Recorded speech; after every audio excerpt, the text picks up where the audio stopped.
Okay, friends, today in reading, I want to talk about sequencing and why it's important.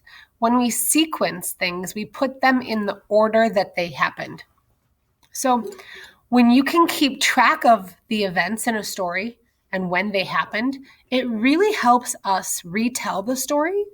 And if you can retell the story, you can understand the story. And friends, when we read, that's the most important thing is that we understand what we are reading. Okay. If we mixed around those events, the story would not be the same. We need to make sure that we understand how important it is to keep track of what happened and when it happened in order. Sequencing. So you might remember this book. I hope you remember the book that you see on the screen. It's called Ant and Grasshopper, and we read this book way in the beginning of the year. And when we read it that time, we really focused on the setting and the characters. We talked about what is Ant like on the inside and on the outside. What is Grasshopper like? And we compared those two characters to better understand the story and what the lesson of the story was. Do you remember what happened in the story? We're going to read through it together, but I'm not going to actually read the words on the page this time. I'm going to practice retelling it by putting the events in order. Now, let's see if you can think about what happened first in the story. It helps when I close my eyes and I visualize like even the pictures, like what was Ant doing? He was working hard. Why was he working? Did you say he was gathering food for winter? If you did, you're right. And what was Grasshopper doing that whole time when Ant was working? He was playing his fiddle. He was not preparing. Do you understand why those events are important for us to keep track of? So I might say this first. I'm going to arrow over here.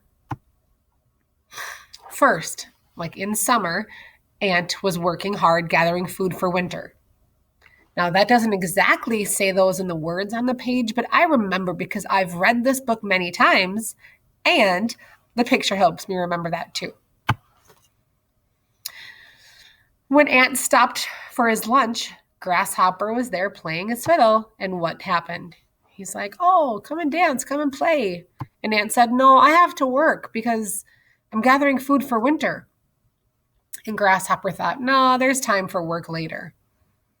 Do you see how I'm retelling the story? I'm not reading it. I'm retelling it. Some of you get that confused because you like to retell the story when you're supposed to be reading it, and then we make mistakes with our words. Right now, I'm just trying to get my brain ready to sequence the events. So I'm helping myself remember by looking at the pages and retelling what's happened.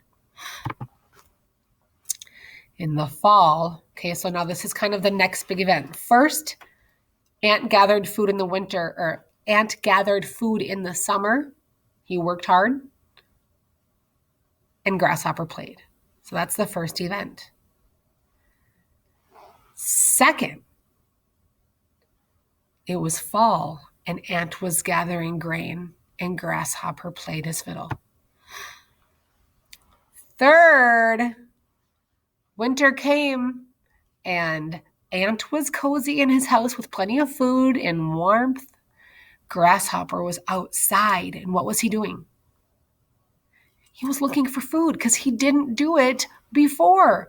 You notice how it's really important to keep track of what happened in order because of those things that happened before, now this is why this is happening now. So the order of our events is important.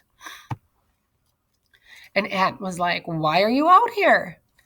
And Grasshopper was like, "Because I'm looking for food." And what did Ant say? "You're not going to find food out here. It's cold." And friends, where is the food in winter for animals? It's under the snow. Grasshopper can't find food in the winter, can he? He should have done before. So Ant invited him in and gave him some soup.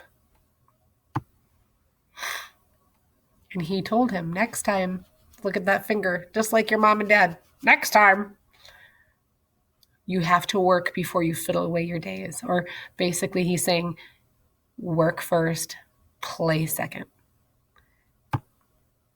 He's like, okay, let me play a jig now and we can dance. So he did something nice for him at the end.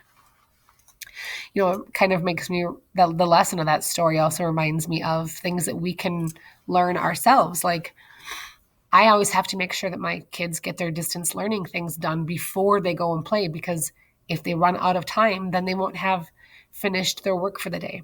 You probably have things like that at home too, where you have to do your work first and then you can play. Or maybe you take a break and come back to it. That's fine too. So what I want you to do next is really try to retell that story. Where we've been focusing this week on sequencing the events, like in your book, A Sweet Tale. See if you can sequence the events in Ant and Grasshopper. I know that you know the story really well.